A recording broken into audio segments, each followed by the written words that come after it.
The city bleeds in watercolor streaks down the bar window. Rain has a way of blurring the edges of everything, softening the world into a hazy dream. I like it. It's why I'm here, in this quiet corner of the city, nursing a whiskey that's as amber as the low-light fixtures overhead. The bar is an island of warmth and shadow in the middle of a Tuesday night downpour. The low hum of a few scattered conversations, the clink of glass on wood, the soft jazz sighing from hidden speakers. It's a perfect place to disappear.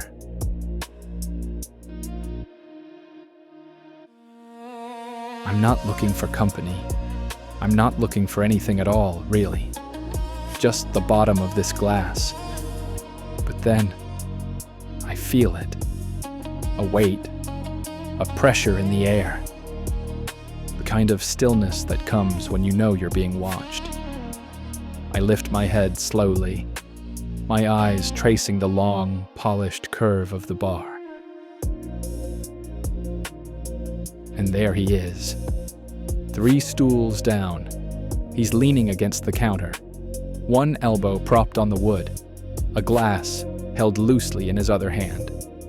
He's looking right at me, not a glance, not a casual survey of the room. A look, direct, unwavering. He doesn't smile, not at first. His eyes are dark in this light, but they hold a kind of intensity that feels like a physical touch across the space between us.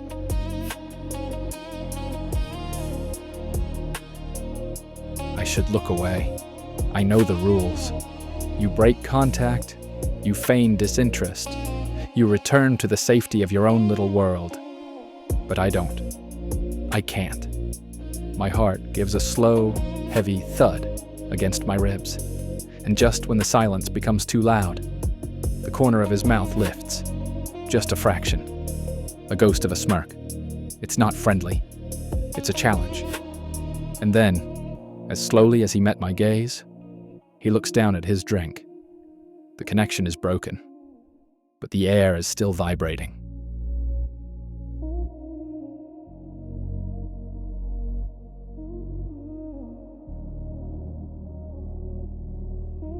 My own drink suddenly feels heavy in my hand. I take a sip, the whiskey burning a slow, welcome trail down my throat. I try to focus on the rain, on the music, on anything else.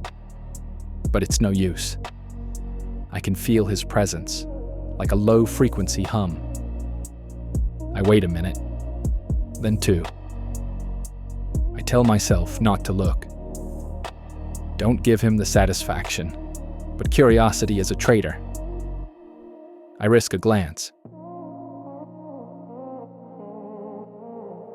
He's already looking at me, waiting. This time, the smirk is a little wider. It's knowing, playful. He lifts his glass an inch from the counter, a silent toast, his eyes never leaving mine. I feel a flush creep up my neck. I don't return the gesture, but I don't look away either. We just stay like that, caught in this quiet, charged conversation that has no words. The rest of the bar fades away. There's only the polished wood between us, and this invisible thread pulling taut.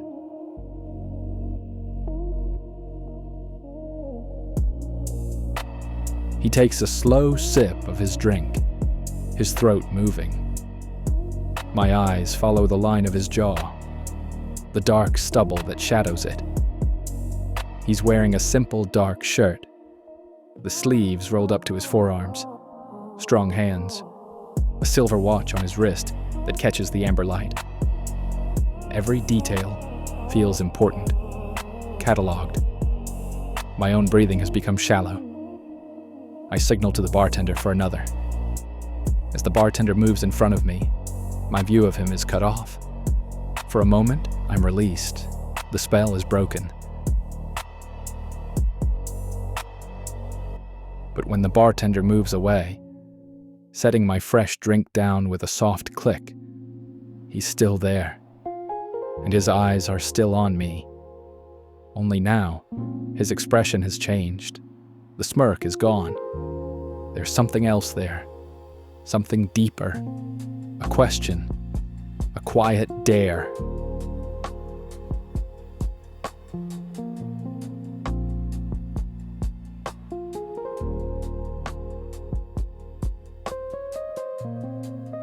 Minutes stretch. The space between us feels both vast and impossibly small. He drains the last of his drink, placing the empty glass on the counter with a quiet finality. My stomach tightens. This is it. He's going to leave. The game is over. He pushes back his stool, but he doesn't walk towards the door. He walks towards me.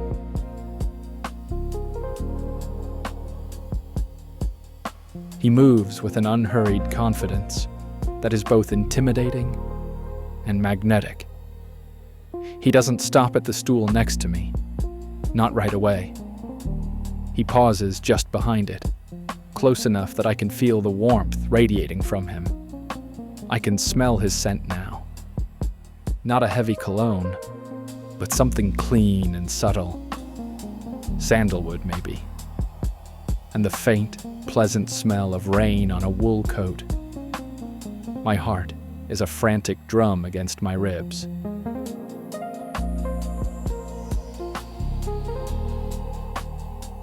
He slides onto the stool beside me. The worn leather creaks softly. The small space of air that was mine is now shared.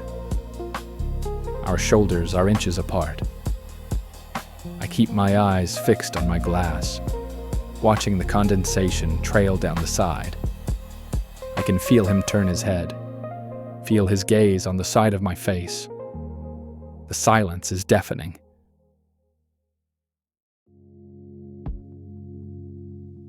I reach for my drink, needing something to do with my hands.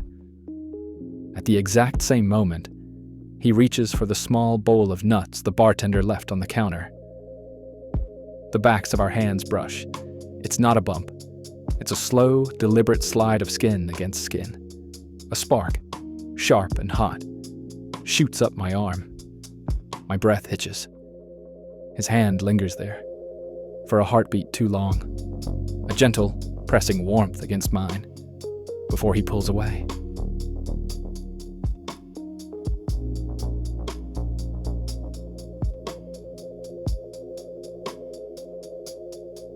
I stare at my hand, resting on the cold, wet glass.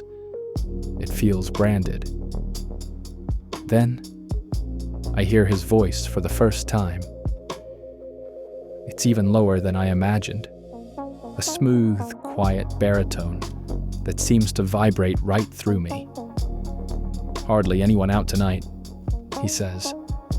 It's so ordinary, so completely at odds with the electric current running between us. I think I might laugh. I finally turn to look at him properly. Up close, his eyes aren't just dark. They're the color of black coffee, with tiny flecks of gold. He's watching my face, waiting. "The rain?" I manage to say. My voice sounds strained, unfamiliar. It keeps people in. "True," he says, and a small smile plays on his lips. But it brings others out. He leans in a little, lowering his voice, as if sharing a secret, though the bar is nearly silent. "Sorry, what was that?" he asks, even though he heard me perfectly. He's just creating a reason to get closer.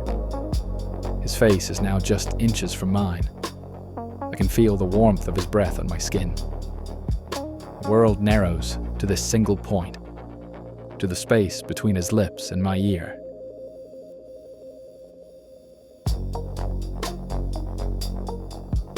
I don't repeat myself. I don't move. I just breathe. He doesn't pull back. He stays there, his gaze dropping from my eyes to my mouth, then back up. The playful smirk is gone again, replaced by that same raw intensity from across the bar. I was wondering how long you were going to pretend you didn't notice me, he says, his voice a low murmur that feels like it's inside my own head.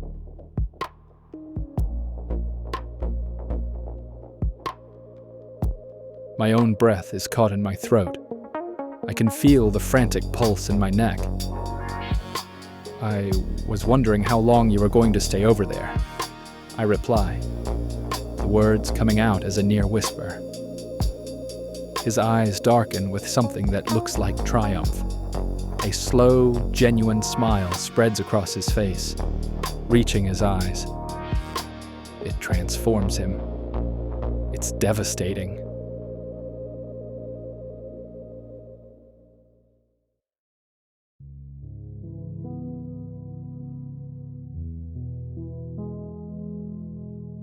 He leans back just a little, giving me room to breathe again.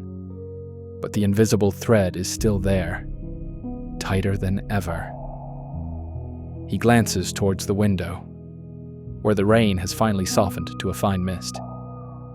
"The rain's stopping soon," he says, his voice soft but firm. He turns back to me, holding my gaze. "We should go somewhere before it does." It's not a question. It's an invitation, a promise. My heart hammers against my chest, a wild, frantic rhythm.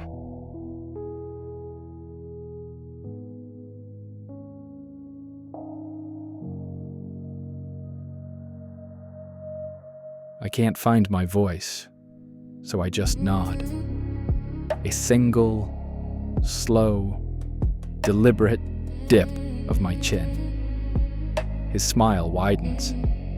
Good.